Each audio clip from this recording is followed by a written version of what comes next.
ہمارا جو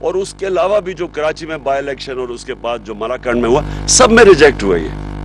اور جو کل ورڈکٹ ہے جو بھی اس ملک میں قوتیں ہیں جو اس ملک کا سوچ رہی ہیں یہ لوگ تو ملک کا نہیں سوچ رہے کیونکہ ان کے پاس ان کا تو سٹیک میں ریپیٹ کرتا ہوں جن لوگوں کے اربوں ڈالر ملک سے باہر پڑے ہوں ان کو کیا فرق پڑے گا کہ پاکستان نیچے جا رہا ہے روپیہ نیچے جا رہا ہے معیشت نیچے جا رہی ہے مہنگائی بڑھ رہی ہے.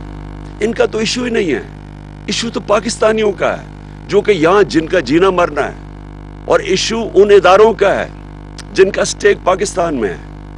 تو وہ کیا یہ دیکھ نہیں رہی کہ یہ کیا ہو رہا ہے ملک کے ساتھ کہ یہ ایک لوگ آتے ہیں اربوں اربوں روپے کی ان کی چوریاں ان کی کرپشن کیسز. میں 3.5 سال کہتا گیا کہ یہ میرے سے ایک ہی چیز مانگ رہے ہیں NRO اور میں نہیں دوں گا ان کو. میں 3.5 سال کہتا گیا. پہلا دن اسمبلی میں انہوں نے جب تقریر نہیں کرنے دی میں نے کہا کہ یہ مجھے بلیک میل کر رہے ہیں NRO کے لیے. اور مجھے افسوس سے کہنا پڑتا ہے کہ ان کو ان کے پہلے جنرل مشرف نے اس ملک کو سب سے زیادہ نقصان پہنچایا ان کو NRO دے کے. 10 سال میں پاکستان یا ان کے جو 10 سال تھے 4 گنا زیادہ پاکستان کا قرضہ بڑھا.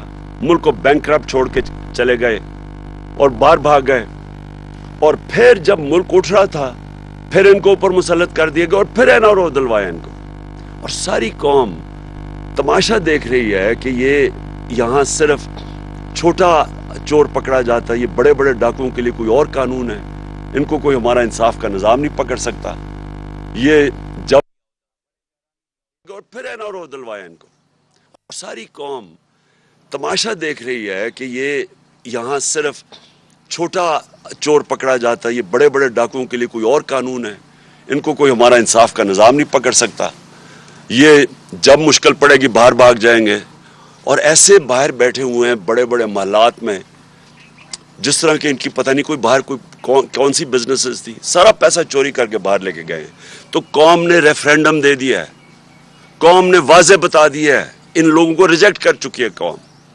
تو لہٰذا میں یہ آج سارے پاکستان کے اداروں کو کہنا چاہتا ہوں کہ جتنی دیر آپ ان کو بیٹھنے دیں گے جتنی دیر یہ ہمارے اوپر مسلط رہیں گے ہمارا ملک نیچے جا رہا ہے.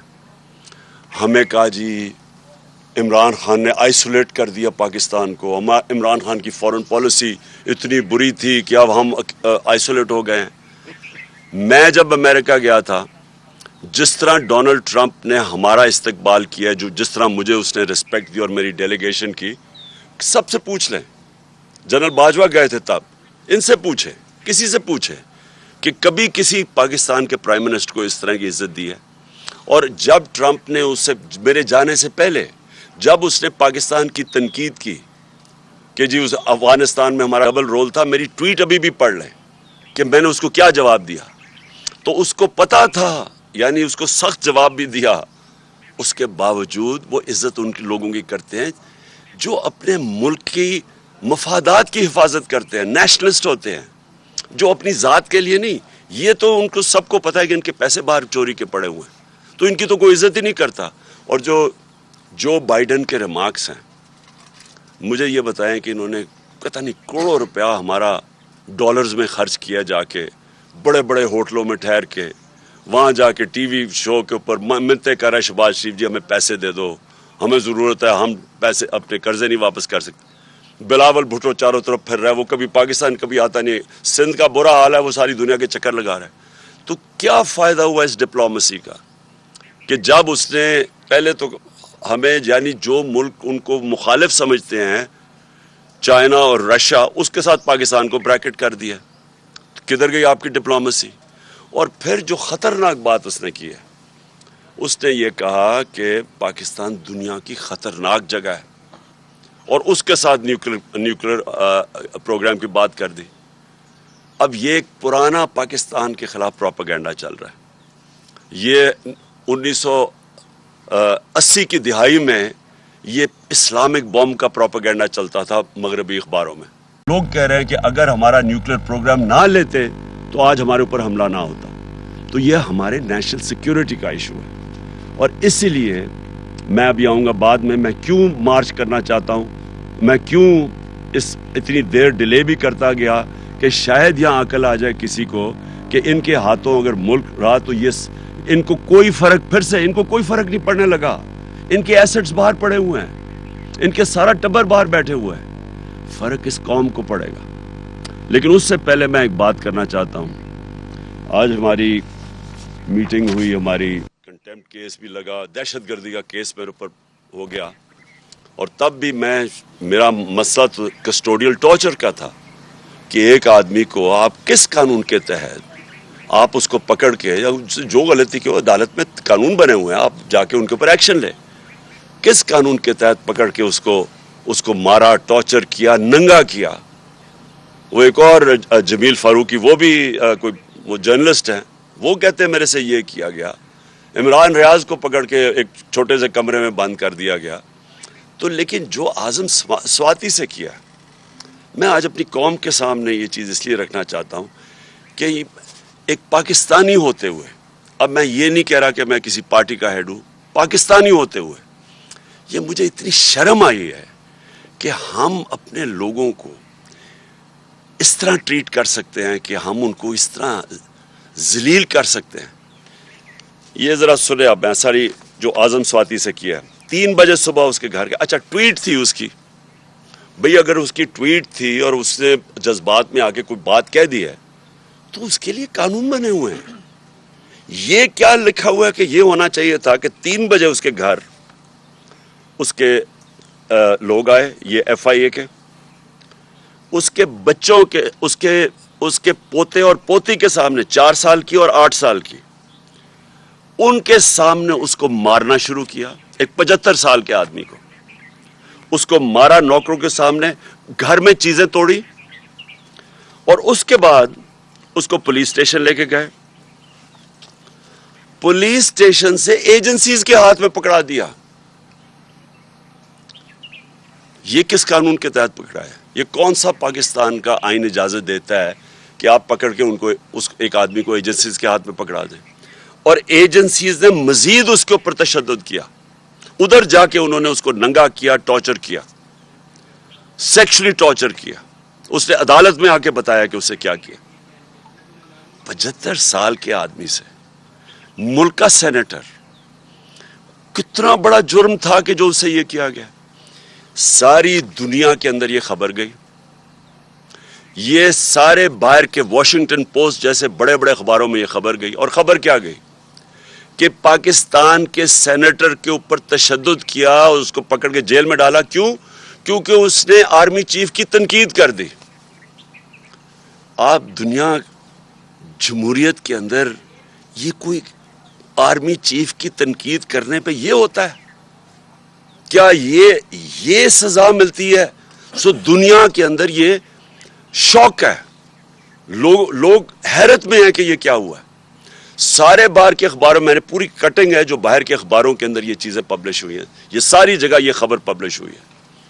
اس سے سب سے بڑی بدنامی پاکستان اور اس کی جمہوریت کی, کہ کسی جمہوریت میں تصور نہیں کوئی کر سکتا. اس کے بعد پاکستانی فوج کی اور پاکستان کے آرمی چیف کی, یہ ان کی بدنامی ہوئی کہ یہ اس کا مطلب کہ فوج آؤٹ آف کنٹرول ہے, فوج آرمی چیف, یہ اس کا مطلب کہ کوئی قانون کے اوپر ہے, وہ کچھ بھی کر سکتے ہیں ملک میں. کیا پاکستان بنانا ریپبلک ہے؟ اور کیا ایک آئین ہمیں انسان کو ڈگنیٹی نہیں دیتا؟ کہ آئین ہماری عزت کو پروٹیکٹ نہیں کرتا کہ اس طرح انسان سے کیا جائے؟ اور ہم نے آج فیصلہ کیا کیا؟ ہم نے یہ فیصلہ کیا, سب سے پہلے تو میں سپریم کورٹ سے, جن کا کام ہے انسانوں کے فنڈامنٹل رائٹس کی حفاظت کرنا, میں ان سے کہتا ہوں کہ پہلے تو آپ کو جب وہ شہباز گل بتا رہا تھا اور پھر وہ جمیل فاروقی بتا رہا تھا کہ ان کو ننگا کیا گیا, ان کے اوپر آپ کو ایکشن نہیں لینا چاہیے تھا. اور آپ مجھے بتائیں کہ ملک کے سینٹ کو 75 سال نانا اور دادا, اس سے یہ کیا گیا, کیا یہ سپریم کورٹ کی کوئی ذمہ داری نہیں ہے انسانوں کے فنڈامنٹل رائٹس کو پروٹیکٹ کرنا؟ ہم نے یہ اس کے علاوہ فیصلہ کیا, ہم ہم پنجاب اور پختونخوا کی اسمبلی کے اسپیشل سیشن کال کریں گے اس ایشو کے اوپر.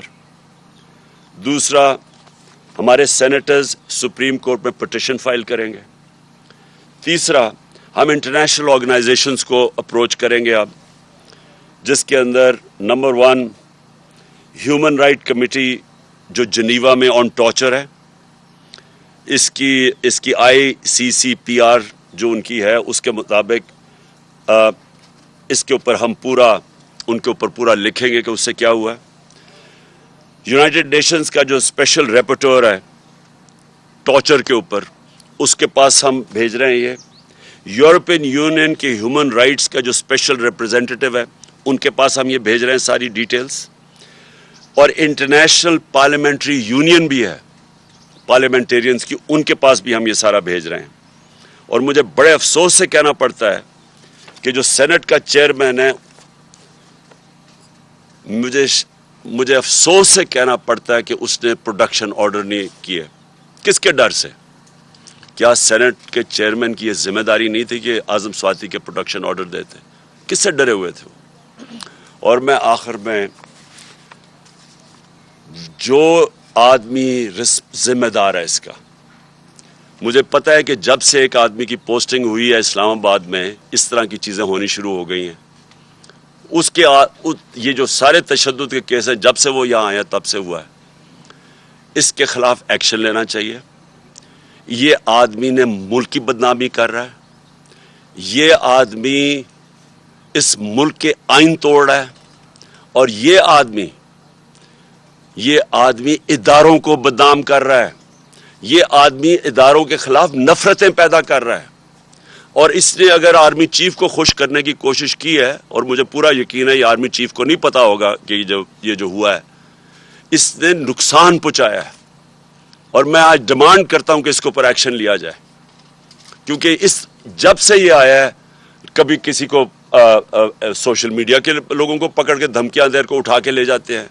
جو عمران ریاض سے ہوا, جو یہ ارشد شریف سے ہوا, جرنلسٹ کے پیچھے پڑے ہوئے ہیں. اور ہمارے یہ جو 2 کیسز ہوئے ہیں, ایک پروفیسر تھا جو شہباز گل, وہ کوئی دہشت گرد نہیں تھا, کوئی کرمنل نہیں تھا, وہ ایک پروفیسر تھا. اس سے یہ کیا, اس سے پکڑ کے جو اس کے حالات جو دیکھے. اور اب ایک سینیٹر سے یہ کیا. اس کے اوپر فوری طور پہ میں ڈیمانڈ کرتا ہوں ایکشن لیں, کیونکہ یہ بدنام کر رہا ہے, یہ ملک کو نقصان پہنچا رہا ہے یہ انسان, اور اس سے فائدہ کچھ نہیں ہو رہا. یہ نہ سمجھے کہ اس سے کوئی اداروں کی عزت کرے گا, اس سے اداروں کے خلاف نفرت بڑھ رہی ہے. اب آخر میں لانگ مارچ کے اوپر آتا ہوں. دیکھیں, میں نے پوری انتظار, یعنی 25 مئی کے بعد, 25 مئی میں ہم نے کوشش کی کہ پرامن ایک پریشر ڈالے جائیں, جو کہ گورنمنٹ کا, جو اپوزیشن پولیٹیکل پارٹیز کا کام ہے, کہ ہم آئین کے اندر رہتے ہوئے ایک پریشر ڈالیں کہ ایک ایسا سیٹ اپ لے آئے ہیں جو کہ ساری نظر آ رہا تھا کہ پبلک اس کو ایکسیپٹ ہی نہیں کر رہی. کبھی پاکستان میں خود اس طرح پبلک نکلی نہیں, کبھی ایسے نہیں ہوا. تو جب پبلک نہیں ایکسیپٹ کر رہی, اور انہوں نے وہاں سندھ ہاؤس میں منڈی لگی ہوئی ہے کہ آپ نے قیمتیں لگا کے لوگوں کے ضمیر خرید کے لوٹے بنا کے تو آپ نے اسمبلی گرائی ہے. اور پھر واضح اب تو سب کو پتہ چل گیا نا سائفر کا, کیونکہ میں ان کا شکریہ ادا کرنا چاہتا ہوں ان کا یہ جو آڈیو لیکس میں, کہ اب ساروں کو پتہ چل گیا. پہلے تو کہتے تھے سائفر ہے ہی نہیں, اب سب کو پتہ چل گیا کہ سائفر ہے. تو یہ بیرونی پریشر, انہوں نے دھمکی ملی تھی کہ جناب عمران خان کو ہٹاؤ اور شہباز شریف کو لے آؤ, کیونکہ عمران خان کو ہٹانے میں تو شہباز شریف نہیں آنا تھا. تو یہ تو سارا واضح ہو گیا کہ پبلک نے یہ نہیں ایکسیپٹ کیا, اور پبلک کو خاص پھر اوپر سے معیشت نیچے لے گئے, مہنگائی اسپانوں پہ چلی گئی. مہنگائی کم کرنے آئے تھے, 50 سال میں سب سے زیادہ مہنگائی ہے آج پاکستان میں. تو انڈسٹری بند ہو رہی ہے, ایکسپورٹس نیچے جا رہی ہیں, ریمیٹنسز نیچے جا رہی ہیں, اور صرف ایک ہی اب سلوشن ہے کہ اس طرح ان کو کوئی قرضے دے دے یا قرضے معاف کروا دے. دیکھیں, اس ملک کی ضرورت صرف ایک اس وقت ہے, صاف اور شفاف الیکشن. یہ ملک جس طرف یہ لے کے جا رہے ہیں تیزی سے نیچے, یہ صرف اب ایک طرح ہی نکل سکتا ہے، صاف اور شفاف الیکشن جو پولیٹیکل سٹیبلٹی لے کے آئے. جب تک سیاسی استحکامات نہیں ہوگی، استحکام نہیں آئے گا سیاسی طور پہ، معیشت نہیں ٹھیک ہونے لگی. کیونکہ معیشت تو نیچے جا رہی ہے. وہ دار کو لے کے آئے ہیں جو کہ خود ایک بہت بڑا مجرم ہے، جس نے سٹیٹمنٹ دی ہوئی ہے منی لانڈرنگ کی، کہ میں جو 2000 کے اندر اس نے میجسٹریٹ کے سامنے سٹیٹمنٹ دیا، وہ جو ہدایبہ پیپر مل کا کیس تھا، کہ میں شریف خاندان کے لیے منی لانڈرنگ کرتا تھا.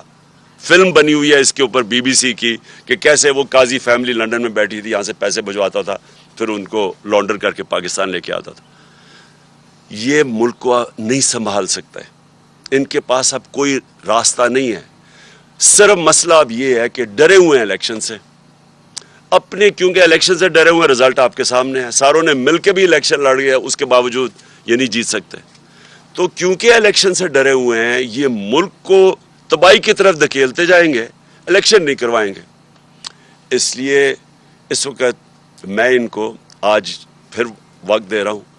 یہ میری مارچ اکتوبر سے آگے نہیں جانے لگی.